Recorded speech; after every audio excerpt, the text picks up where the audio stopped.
That wild story involving former CNN anchor Lynne Russell. You remember her. She and her husband were involved in a firefight at a motel in New Mexico, shooting and killing a man who they say was holding her at gunpoint in their room. ABC's Aditi Roy has the story.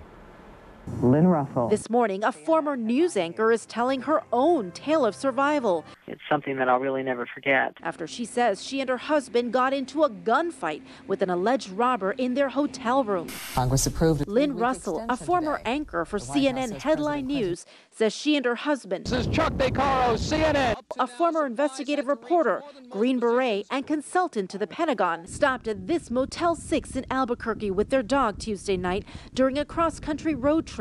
Russell says she left their room to get something from her car, and that when she came back, there was an armed man waiting near the door. He gave me a good shove, and I was airborne and into the room. About that time, my husband came out of the shower and found his wife being held at gunpoint.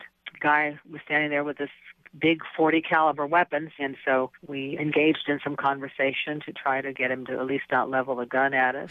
Russell says as she and her husband, who both have concealed carry licenses, were trying to calm the gunman, she managed to slip her personal handgun to DeCaro.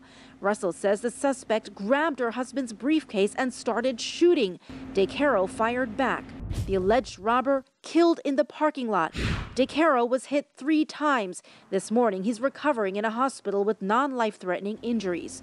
Police still investigating. We don't know what the motive was. We're trying to piece everything together and find out what happened. This morning, Russell grateful for her husband's quick actions. He's my hero. He saved my life. He placed his in jeopardy, and he saved my life. For Good Morning America, Aditi Roy, ABC News, San Francisco.